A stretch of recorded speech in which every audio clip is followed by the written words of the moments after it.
प्रिय साथियों, आज मैं आपके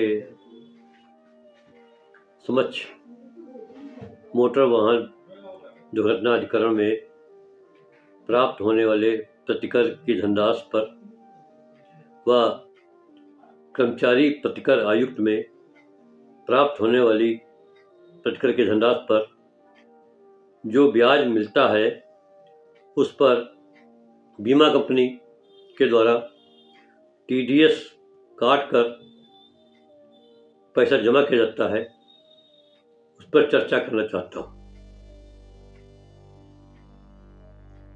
मोटर व्हीकल एक्ट में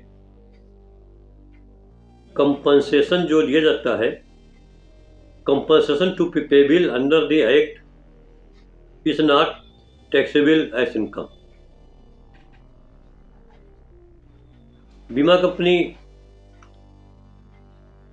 प्रतिकर की धनराशि पर जिस तारीख से प्रतिकर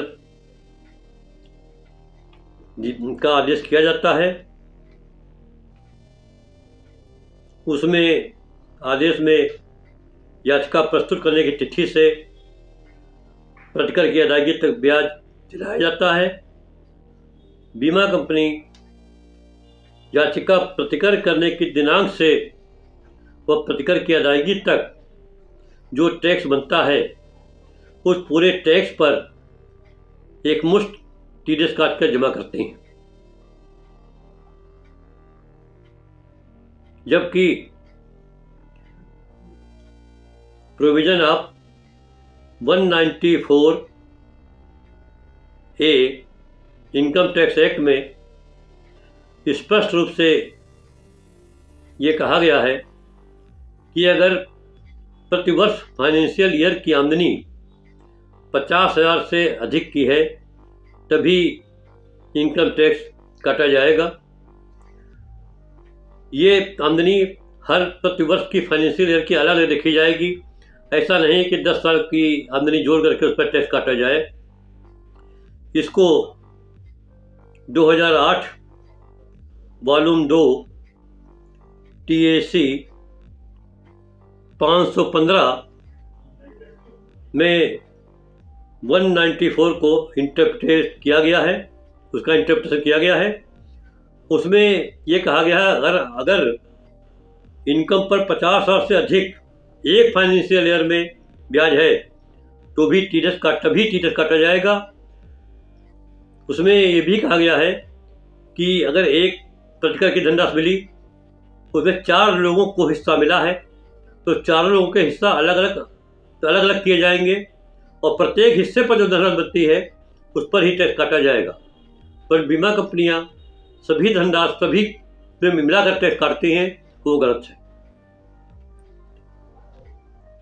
इसी पर हम कुछ केसला का भी चर्चा करते हैं। 2021 वॉल्यूम 1 AICC 429 श्री रेखा मिश्रा बनाम राम कुमार में माननीय इलाहाबाद हाई कोर्ट ने ये व्यवस्था दी है कि no TDS shall be deducted, और ये आदेश कॉपी रजिस्ट्रार जनरल को भी भेजी गई। 2001 volume 1 AICC 859 oriental insurance company versus Shrimati Praveen Swami में ये व्यवस्था दी गई है कि स्वामी प्रतिकर में से TDS की कटौती नहीं कर सकते। इसका डिडक्शन आयकर अधिनियम की 194A वो 3 के अनुसार क्या काटा जाता है। 194A को इंटरप्रिटेशन 2008 वॉल्यूम 2 TAC 515 हंसागुरी बनाम ओरिएंटल इंश्योरेंस कंपनी में किया गया है, जिसमें माननीय गुजरात हाई कोर्ट के द्वारा ये कहा गया कि जो भी इनकम टैक्स की आय पर डिडक्शन होगा वो प्रत्येक फाइनेंशियल ईयर के हिसाब से होगा। हर प्रतिवर्ष की जो आमदनी बनती है उसी पर ही टैक्स काटा जाएगा। अगर मान लो उसके बाद अगर मालूम हुआ कि एक दावे में 6 लाभार्थी हैं, 6 लोगों को मिला है, तो उनका हिस्सा अलग अलग किया जाएगा। उनके हिस्से में जो धनराशि आएगी उसके अनुसार ही टैक्स डिटेल्स काटा जाएगा और उसका सर्टिफिकेट ट्रिब्यूनल में दाखिल किया जाएगा। और सो प्रमाण पत्र है वो प्रत्येक फाइनेंशियल ईयर के हिसाब से दाखिल किया जाएगा।